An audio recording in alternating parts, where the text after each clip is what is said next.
What's going on, guys? Welcome back to the channel. In this video, I'm going to be breaking down my wish list for the upcoming, potentially, 2025 Chevy Bolt. So I say potentially because we haven't had a confirmed release model year yet for the new Bolt, but a lot of people are projecting it's going to be 2025, maybe 2026, so we'll see. But for now, we'll just roll with it being 2025. I've come up with a list of things that I would like to see on the upcoming Bolt, and then I broke it down into 4 categories. Most likely, likely, less likely, and not gonna happen. And let's start with not gonna happen. These are things that I would really like to see, but knowing Chevy, I don't expect to see at all. I would love to have the ability to use the 360-degree camera system that's available on higher trim Bolts as a dash cam / security camera. Tesla can do this, GM, you've never been able to do this, and I don't see why. You already have an SD card slot that you could put in a memory card to record straight to. You already have all the cameras connected to the infotainment system. Why can't you use this as a dash cam / security system? The dash cam that I've been using ever since I reviewed it is the Yuki M10 Smart Rearview Mirror dash cam, and it's great because it combines the functionality of a standard rearview mirror with a front-facing camera to use as a dash cam, and then also you can plug a rear camera in if you need to do that as well. I absolutely love it, highly recommend it. Check out my review if you haven't seen it. But I would love to not have to have any wires, any external devices at all, for it all just to be built in. I don't think it'd be that hard, but I just don't see it happening. Another thing I don't really see happening are independent rear vents for backseat passengers. The Bolt EUV specifically is large enough to where the airflow doesn't quite reach all the way to the back, just coming from the front vents. I know this from personal experience. If you want your backseat passengers to be cool in the summer, warm in the winter, you have to put those vents on full blast in the front, and that means whoever's sitting in the front is going to either be cooked or chilled, and it just isn't the best system. I'd love for them to implement, even if it's not independently controllable rear climate, just put some vents in the back seat. I don't think it'd be that hard. And if they're gonna do a redesign anyway, which we'll talk about in a little bit, go ahead and put some rear vents in. That would make a huge difference. I just don't see it happening. And the third thing I think is not happening is a frunk, which is a super big bummer to me. I would love to have some extra storage space in the form of a frunk. But just knowing Chevy and how kind of slowly they iterate things, I have a hard time imagining they're going to move all of the mechanical components to the wheel level and give you space to even have a frunk.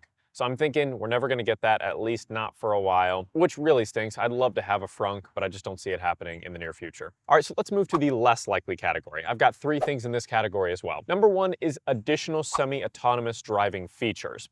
We already have Super Cruise as an option on the highest trim Bolts, so I have a really hard time seeing them adding additional features like Volkswagen's Travel Assist, Hyundai's Highway Drive Assist, and some other semi-autonomous systems that I've taken a look at on this channel. What I'd prefer them do is just take Super Cruise and make it standard on almost all of the trims, maybe except the base model, and really push that system. But it seems like they're doing the opposite and pulling back on Super Cruise. It feels like it's getting dated just because of how many driver assistance features some of these other manufacturers have. Next, while we're back here in the tailgate, I wish they would add a power tailgate option, but I don't see it happening. Not ruling it out completely, it's definitely possible, but I think it's been a cost-saving measure for Chevy to be able to keep the Bolt around where it's priced. But there are other vehicles in the segment that have power liftgate as an option, and the Bolt just isn't one of them. And then the third thing in the less likely category are more screens. Now, when I say more screens, I don't necessarily mean quantity of screens, as in going from 2 to 3, 3 to 4, etc.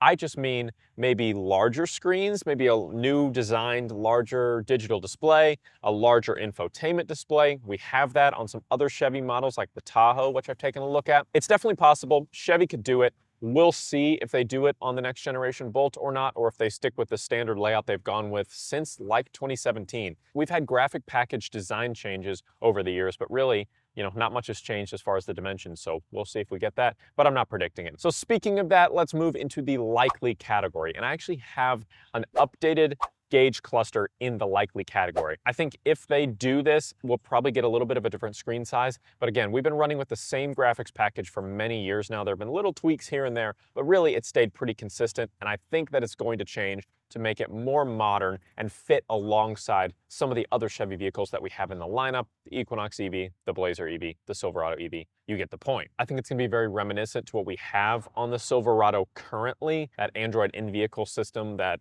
mirrors on the digital cluster as well as the infotainment system. I think they're just gonna bring that over to the Bolt.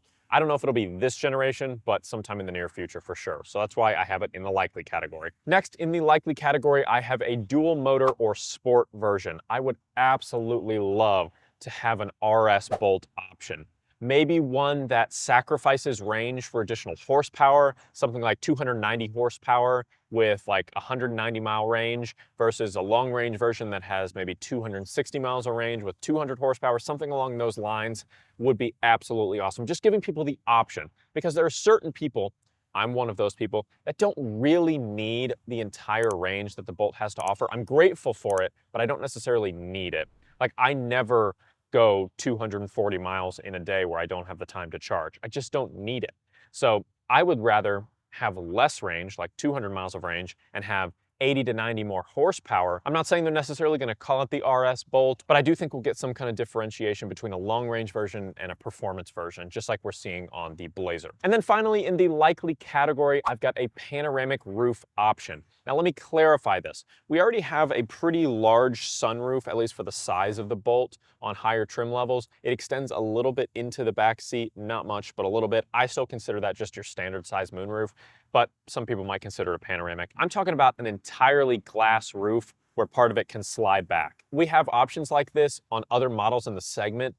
The Bolt just doesn't have it as an option. And I think if you had a full glass roof, the cabin would feel so much bigger, brighter, and airier, and I think it would look absolutely clean. I would buy it in a heartbeat. All right, and finally, let's move to the more likely category. First and foremost, I have faster charging. This is an obvious one. I think everyone's predicting this. I've seen speeds as high as 150 kilowatt fast charging, which would be triple our current speeds, which would be absolutely awesome. It would eliminate any reason to not buy the Bolt.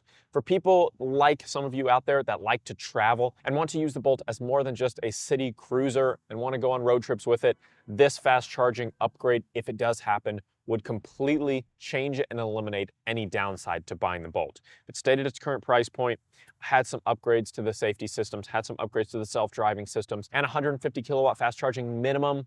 Game changer. The Bolt would be it. And we actually talked about that in the Metz Talk podcast. If you guys are interested, we did a whole episode on the Bolt being back. I'll have it linked above and in the description. And kind of touching back to the dual motor sport version in the likely category, I said that they would most likely add an all-wheel drive version, and it should be toggleable with a button. So if you want to get your max range and don't want to sacrifice anything by using all-wheel drive, you can toggle it off. But in those moments when you might need it, you know, you're on rough terrain, going uphill, that type of stuff, and you want all-wheel drive, you should be able to just tap it on with one button.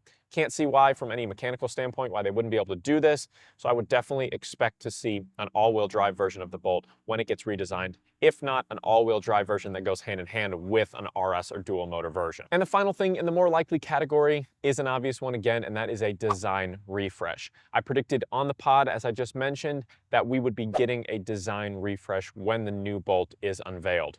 I think the current generation EUV looks too different than the upcoming Equinox and Blazer EVs. I think they're going to reconfigure it, slim it down, crunch it down, and make it look more like a baby Equinox EV than what we have currently here with the EUV. And I can see two different scenarios with the Bolt nameplate. I think they're going to get rid of the EV, EUV badging altogether.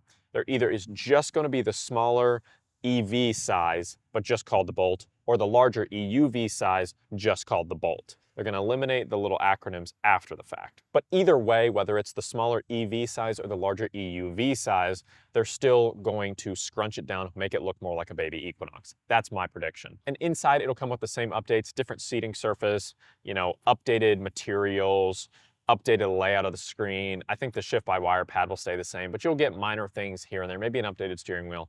Who knows? So there you have it, guys. That is my 2025 Bolt wish list, broken into categories of what I think is most likely, less likely, and not gonna happen. Do you guys agree with my list? If you do, drop a like on the video or tell me in the comments down below what's your list. Let's have a conversation about it down there in the comments. And don't forget to hit that subscribe button to be among the first to see every single new video the second I hit publish. We'll see you in the next one.